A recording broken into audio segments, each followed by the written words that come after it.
Topic रहने वाला है बच्चों कोवलेंट बॉन्ड। आज हम क्या पढ़ने वाले हैं, कोवलेंट बॉन्ड क्या है। ठीक है जी। वैसे आपको पता है ये एक शेयरिंग बॉन्ड है, ठीक है। So covalent bond is a sharing bond. Covalent bond क्या होता है, इसके कैरेक्टरिस्टिक्स क्या हैं, एग्जाम्पल्स क्या हो सकते हैं, और इसके साथ साथ हम समझेंगे इनके प्रॉपर्टीज़, यानी जो मैंने अभी आपसे कहा भी था, यानी बेसिकली हम सारी चीज़ें कोवलेंट बॉन्ड की पढ़ेंगे।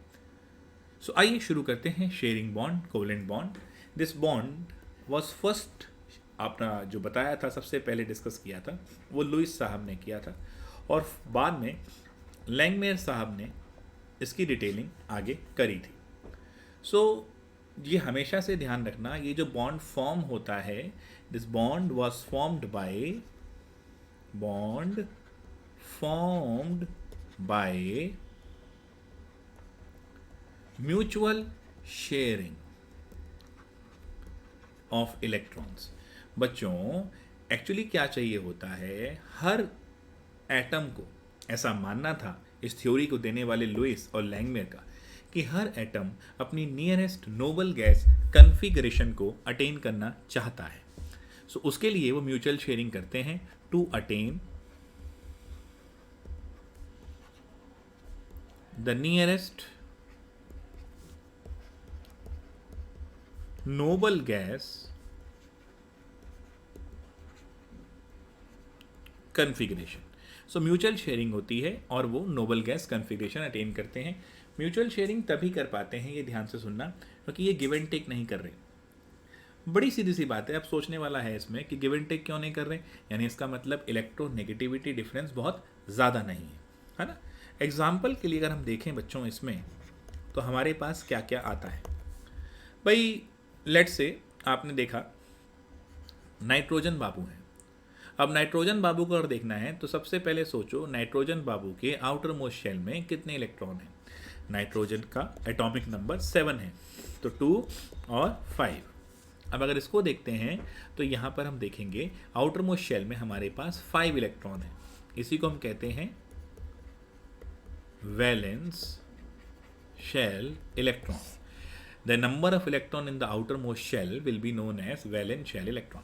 अब इसमें से नाइट्रोजन के जो 5 इलेक्ट्रॉन हैं, इसका मतलब अब नियरेस्ट नोबल गैस के लिए ध्यान से देखना, atomic number 7, nearest noble gas कौन सी हुई, नियॉन, यानी इलेक्ट्रॉन होने चाहिए 10, यानी आउटर मोस्ट में होने चाहिए 8 इलेक्ट्रॉन के लिए नाइट्रोजन बाबू अपने 3 इलेक्ट्रॉन शेयर कर लेते हैं दूसरे नाइट्रोजन के साथ।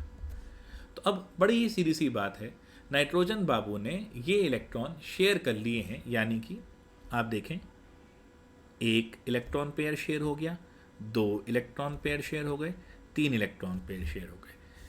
अगर ये क्लोरीन भाई साहब होते तो इनके आउटर मोस्ट शेल में 7 इलेक्ट्रॉन होते, है ना।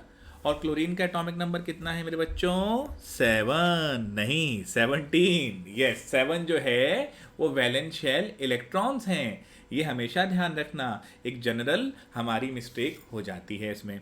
यानी एटॉमिक नंबर 17 है, जिसको हम 287 लिखेंगे। So number of electrons in outermost shell OMS will be 7। इसी को बोला जाएगा valence shell electron. So chlorine भैया के आउटर मोस्ट शेल में, क्लोरीन भैया कहा है मैंने, कालीन भैया नहीं कहा है, तो परेशान मत हो जाना कि अरे, तो क्लोरीन भैया के आउटर मोस्ट शेल में 7 इलेक्ट्रॉन, 7 में से ये एक एक शेयर कर लिया। ध्यान से देखो बेटा, तुम्हें यह समझना है कि नाइट्रोजन में 1, 2, 3 शेयर हुए थे, तो यहां पर 2 N के बीच में 3 कोवलेंट बॉन्ड थे।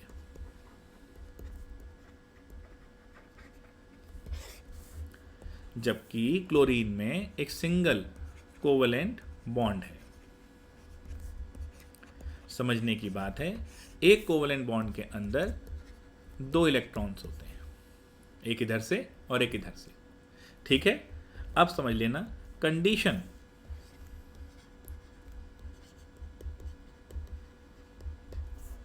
रिक्वायर्ड फॉर कोवलेंट बॉन्ड, यानी ऐसी क्या कंडीशंस होंगी जो कोवलेंट बॉन्ड के बनने में फेवर करेगी।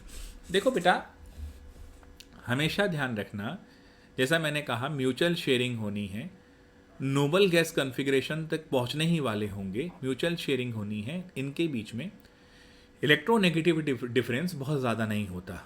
याद है मैंने बॉन्ड के इंट्रोडक्शन में ये बताया भी था। तो नंबर 1 है electro negativity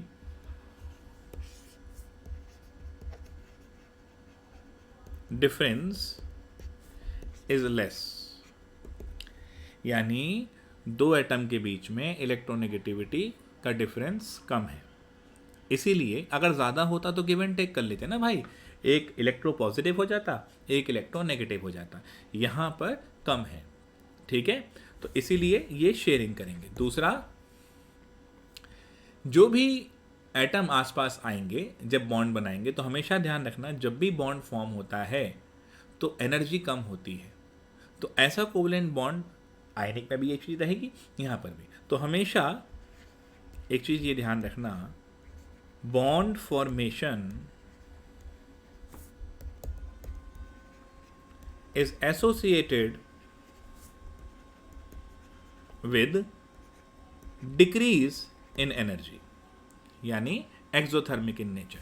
so what we can say bond formation exothermic होते हैं। ठीक है, so this is your conditions for covalent bond, ये अच्छे से समझनी है। Now next what we can talk about is characteristics.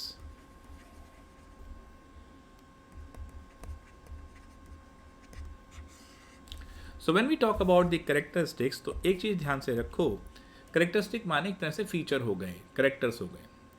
ठीक है, कोवलेंट बॉन्ड में अगर हम बात करेंगे तो इन कंपाउंड का सबसे पहला, देखो जब भी फिजिकल प्रॉपर्टी की बात करो तो melting point and boiling points की बात सबसे पहले करो।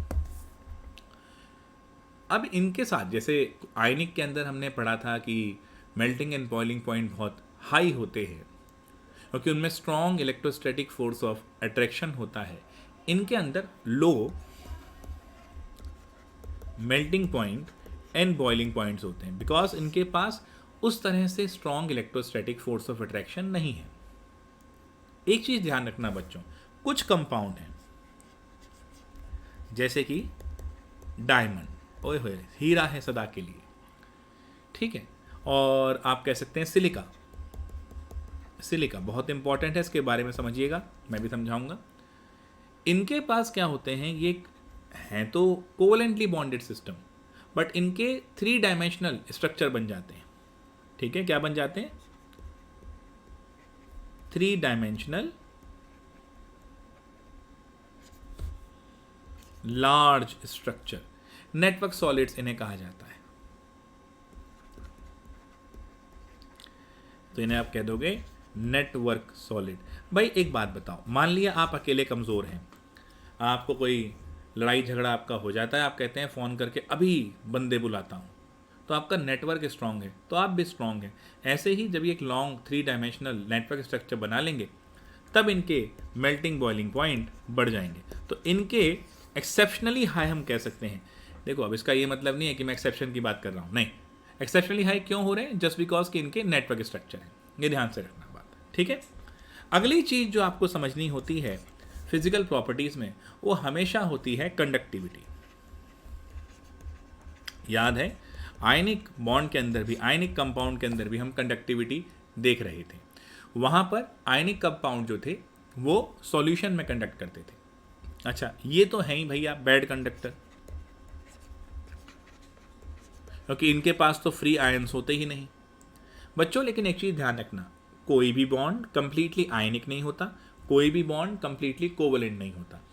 इस बारे में मैं बताऊंगा पोलैरिटी में और फेजांस रूल के अंदर, जिसका लेक्चर कल आएगा, है ना। आज कोवलेंट बॉन्ड का लेक्चर आ रहा है। So the thing is, bad conductor की अगर बात करी जाती है तो ये बैड कंडक्टर हैं, लेकिन जो पोलर कोवलेंट बॉन्ड है, यानी ऐसे कोवलेंट बॉन्ड जिनके अंदर थोड़ी बहुत पोलैरिटी है, उन्हें कहा जाता है पोलर कोवलेंट बॉन्ड। तो when we talk about the polar covalent bond, तो उनके अंदर आयन बन सकते हैं सॉल्यूशन में, है ना।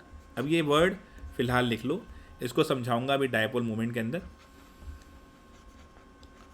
सो polar covalent bonds, these are the compound जो कि हैं तो कोवेलेंट, बट इनके अंदर थोड़ा सा आयन बनने के चांसेस हैं, तो ये सॉल्यूशन में कंडक्ट कर देते हैं।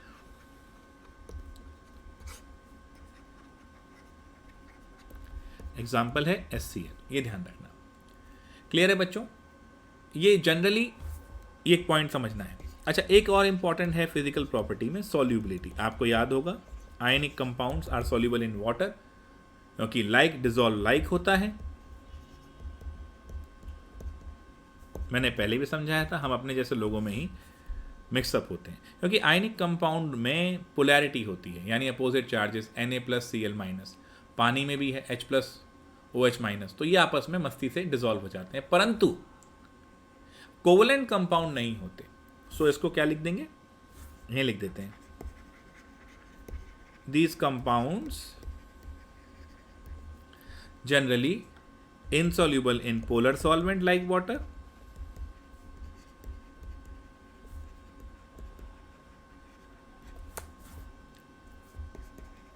and soluble in non-polar solvent, non-polar और organic solvent like बेंजीन वगैरह में ये चीज़ होती है। अच्छा, एक ऐसा ऑर्गेनिक कंपाउंड है जो पानी में सॉल्यूबल है, पता है आपको? लोग पूछते नहीं सोडे से लेंगे या पानी से? Yes, alcohol. एल्कोहल एक है covalently bonded organic substance, but still ये पानी में सॉल्यूबल है। ऐसा क्यों, पढ़ेंगे दोस्तों इसी में। चैनल को सब्सक्राइब कर दो, वीडियो को लाइक कर दो, और ताकि आपको सारे नोटिफिकेशन मिलते रहें। अब एक बहुत बड़ा डिफरेंस है यहाँ पर आयनिक में और कोवेलेंट में, जिसके लिए मैं बार बार बच्चों से कहता हूँ कि ध्यान रखना। आयनिक बॉन्ड जो है वो नॉन डायरेक्शनल है, बट कोवेलेंट डायरेक्शनल है, जिसकी वजह से आयनिक बॉन्ड जो मेरा होता है वो आइसोमेरिज्म शो नहीं करता, कोवेलेंट करता है। आइसोमर्स क्या होते हैं पता है? Same chemical formula different structure. तो ये ध्यान रखना, ठीक है बच्चों? तो ये हमारा कोवेलेंट बॉन्ड की जानकारी रही। अब इसके बाद आता है कोवेलेंट बॉन्ड के बाद कि भाई किस तरीके से बॉन्ड बना, शेयरिंग हुई, ये सब हुआ। अब इसके ऊपर एक असाइनमेंट आप करेंगे जो कि हमारी ऐप में हम आज अपलोड करेंगे अलॉन्ग विद दिस लेक्चर। उस असाइनमेंट को आप ट्राई कीजिएगा। कल उस असाइनमेंट सॉल्यूशन का वीडियो आएगा और उसके साथ साथ फैजान रूल के बारे में हम डिस्कशन करेंगे। सो आज के लिए इतना ही बच्चों। Thanks for joining us today. Take care.